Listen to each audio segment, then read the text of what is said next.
Hello friends, শ্রীনদী অ্যাকোয়ারিস চ্যানেলে আপনাদের স্বাগত জানাই।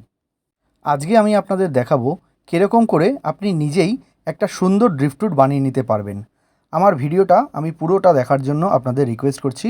আপনারা পুরোটা দেখলেই বুঝতে পেরে যাবেন আমি কীরকম করে ড্রিফটুটটা বানিয়েছি। চলুন তাহলে দেরি না করে আমার ভিডিওটা শুরু করা যাক। আপনারা শেষ পর্যন্ত দেখুন, তারপরে যদি আপনাদের কোনো রকম কোশ্চেন থাকে তাহলে আমাকে কমেন্ট করবেন, আর আমি আপনাদের কমেন্টের সমস্ত রিপ্লাই দিয়ে আপনাদের সাহায্য করব। আর আমার চ্যানেলের ভিডিওগুলো যদি আপনাদের পছন্দ হয় তাহলে কিন্তু লাইক, শেয়ার অ্যান্ড সাবস্ক্রাইব করতে ভুলবেন না।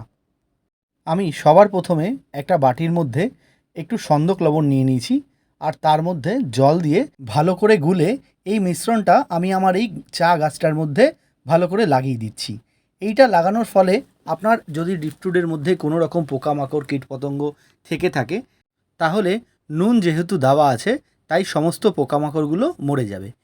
ভালো করে নুন জলটা পুরো কাঠটার মধ্যে মাখানোর পরে আমি এটাকে 7 দিনের জন্য রোদে ফেলে রাখবো।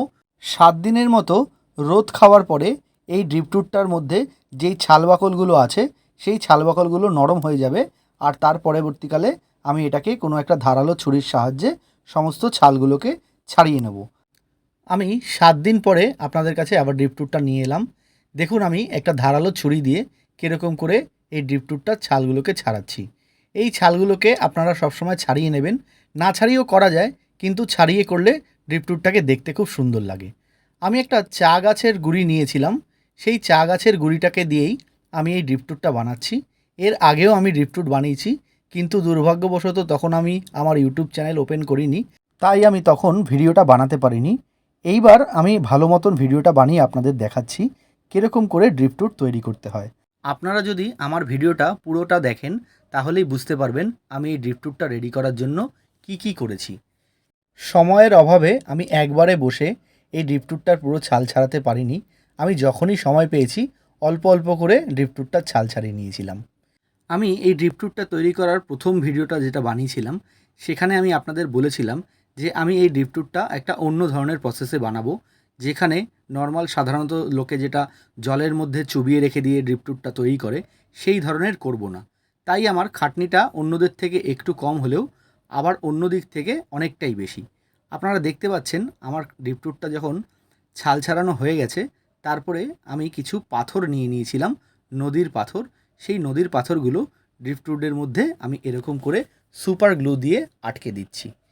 এই আটকে দেওয়ার কারণটা হচ্ছে, যেহেতু আমি ড্রিফটুটটাকে জলের মধ্যে চুবিয়ে একদম ডুবে যাওয়া অবধি অপেক্ষা করিনি, তাই এই ড্রিফটুটটা আমি যদি ডাইরেক্ট অ্যাকোরিয়ামে দিই তাহলে কিন্তু সেটা জলের মধ্যে ভেসে বেড়াবে, আর সেটা কিন্তু দেখতেও বাজে লাগবে। তাই আমি এই জিনিসটা করছি। আপনি দেখুন আমি প্রথমে একটা এসএস নেট নিয়ে নিয়েছি, আর তার মধ্যে তুলো দিয়ে আর পাথর দিয়ে এইভাবে আমি ড্রিফটুটটা সুপার গ্লু দিয়ে আটকে দিচ্ছি। এইভাবে আপনি করলে আপনার একটা জিনিস সুবিধা আছে, সেটা হচ্ছে আপনার ড্রিফটুটটা কখনোই জলের ওপরে ভেসে উঠবে না। আপনি যেই পজিশানেই রাখবেন সেই পজিশানেই ড্রিফটুটটা থেকে যাবে। এই সুপার গ্লুটা আমি নর্মাল দোকান থেকে কিনেছি। এই সুপার গ্লুটা আপনি যে কোনো হার্ডওয়্যারের দোকানে গিয়ে বলবেন যে আপনাকে সুপার গ্লু দিতে, তাহলেই আপনি সেই সুপার গ্লুটা দিয়ে ব্যবহার করতে পারবেন।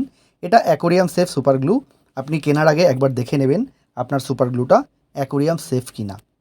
আমি আমার 4 ফুটের অ্যাকোরিয়াম যেটা বানাচ্ছি সেটা ব্ল্যাক ওয়াটার বানাবো, তাই আমি এই ড্রিফটুটটাকে জলে চুবিয়ে এই ড্রিফটুটটার মধ্যে যেই ট্যানিনটা আছে সেই ট্যানিনটাকে আমি বের করে ফেলে দিইনি, কারণ ট্যানিনটা আমার ব্ল্যাক ওয়াটার সেটআপের জন্য খুবই গুরুত্বপূর্ণ একটা জিনিস।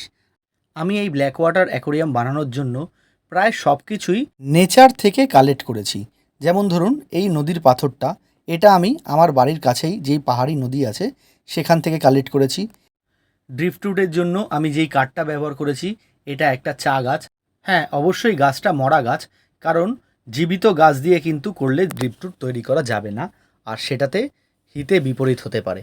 আপনারা যখনই ড্রিফটুট করার জন্য কোনো কাঠ জোগাড় করবেন তখন কিন্তু লক্ষ্য রাখবেন সেই কাঠটা যেন গাছ থেকে ডাইরেক্ট কেটে নিলে হবে না, কিন্তু আপনাকে এরকমই গাছ জোগাড় করতে হবে যেই গাছটা মৃত অবস্থায় অনেক দিন ধরে কোনো রাস্তার ধারে বা নদীর পাড়ে বা সমুদ্রের পাড়ে পড়েছিল, সেই গাছ দিয়েই কিন্তু আপনার সুন্দর ড্রিফটুট হবে।